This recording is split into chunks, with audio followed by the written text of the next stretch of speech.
Well, tonight, an Oklahoma woman is speaking out with allegations she was sexually abused in her church. She says it happened years ago when she was a teenage youth group member of a large Southern Baptist church. She's agreed to share her story with us on camera and is using her real first name. We are protecting her last name because of the nature of her allegations. The accused was an associate youth pastor at the time, and he is now the mayor of Mustang. Here's News 4's Allie Meyer.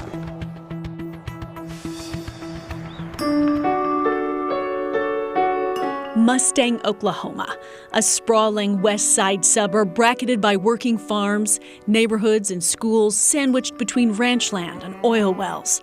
It's a land-run town, flush with churches, thriving businesses, and an elected leader who refuses to answer questions about an accusation of sexual assault.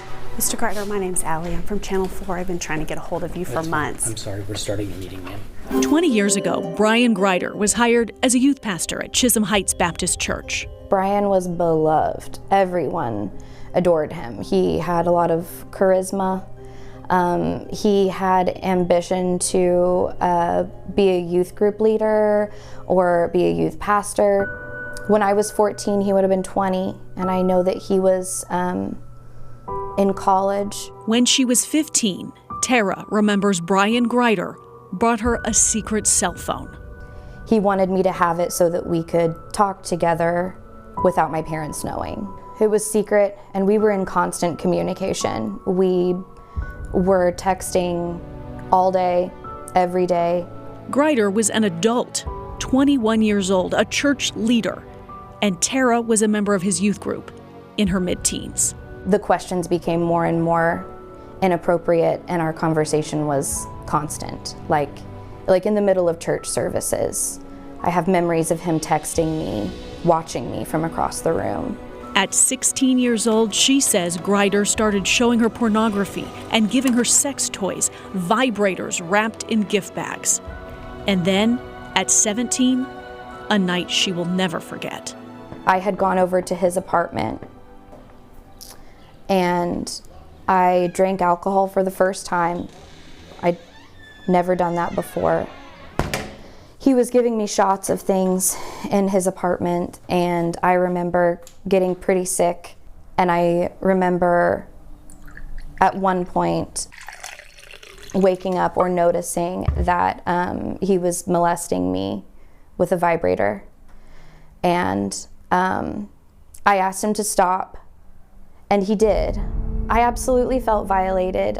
So it was confusing to me that someone who cared so much about my sexual purity, who was preaching about things like that at the pulpit on Wednesday nights, felt like that was an okay thing to do.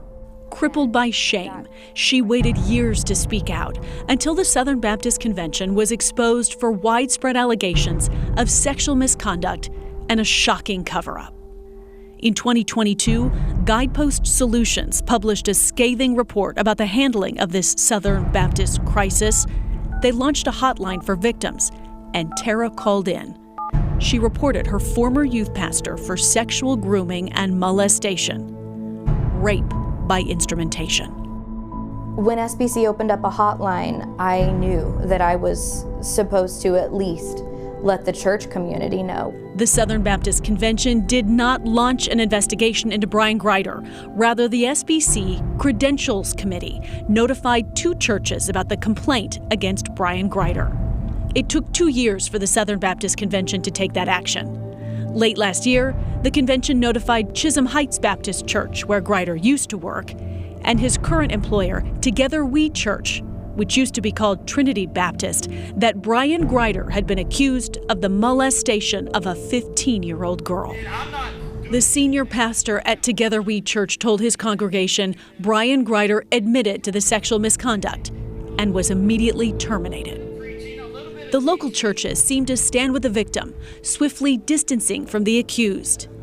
The city of Mustang has not. Motion to adjourn. Second. Brian Grider was first elected to Mustang City Council in 2015, long before those allegations came to light.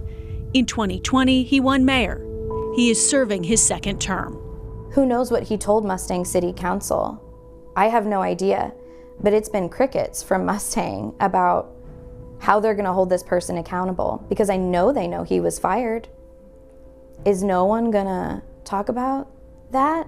Is no one going to ask him to step down? What does accountability look like here? News 4 has tried for months to contact Mayor Brian Greider. He won't respond to phone calls, text messages, or emails. We went to his home. He didn't answer the door. We looked for the Mustang Mayor at the Association of Central Oklahoma Governments, where he's the chairman of the board of directors. He skipped 3 public meetings the day we showed up. We tried Mustang City Hall. We emailed every Mustang City Council member and received not a single response. The city manager, Tim Rooney, denied our request for a statement from the city. Mr. Greider, my name's Allie. I'm from Channel 4. I've been trying to get a hold of you for months. I'm sorry, we're starting a meeting, ma'am. City Attorney Jonathan Miller, seated to the right of the mayor, makes no attempt to address our concerns at the Mustang City Council meeting this month. The mayor refused to talk before, so we waited until the end. Mr. Mayor, I need to speak with you. You were terminated from your position at a church. The mayor of Mustang Still maintain your position here. slammed the door and blocked me from opening it, while the city council and city attorney stood by in silence. Terminated from his position at a church for admitting to sex abuse, and this board has nothing to say about whether or not the mayor is competent to lead this community. And there's only one rationale for that, and that rationale is cowardice. Studies by child sex abuse experts suggest victims take an average of 24 years to come forward. Tara first told her family and some friends in 2020, 2 years before she reported to the Southern Baptist Convention. It's illegal for any adult to have sexual contact with a child or a young teen, and it's especially hurtful when that adult has a position of authority like teacher, coach, principal, pastor, or youth leader. That's especially damaging, and it makes it even harder for victims to speak up. She never called the police. She has not filed a lawsuit. She tells us the mayor's rise to power is a daily reminder. Salt in the wound. I cannot stress enough how much I admire and appreciate this brave woman. Because the easiest thing to do about evil is to do nothing. And the easiest thing to do when you're suffering is to just suffer in silence and shame and self-blame. Tara has made no effort to contact Brian Greider since the relationship ended 15 years ago. Although she says he reached out to her the week he won election for mayor in 2020. She did not respond. Predators count on victims, witnesses, and whistleblowers being silent.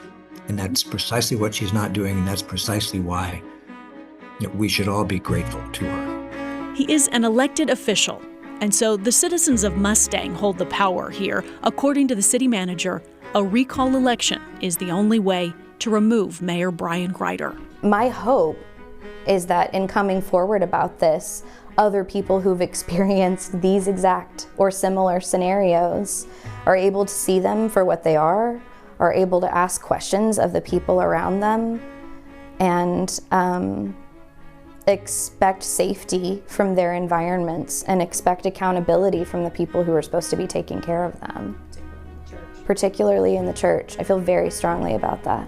The local church cut ties quickly, facing this reckoning head-on, holding an accused abuser accountable, a step the city of Mustang has so far been unwilling to take. Allie Meyer, Oklahoma's News 4. We contacted the Southern Baptist Convention to ask why it took 2 years to notify the local churches about the allegation against Brian Greider. They provided a statement that did not answer our questions. We've posted it on KFOR.com. We also had some questions for the local churches. Neither answered our questions about Brian Greider's employment or termination, but both churches issued a short statement. We posted those on KFOR.com.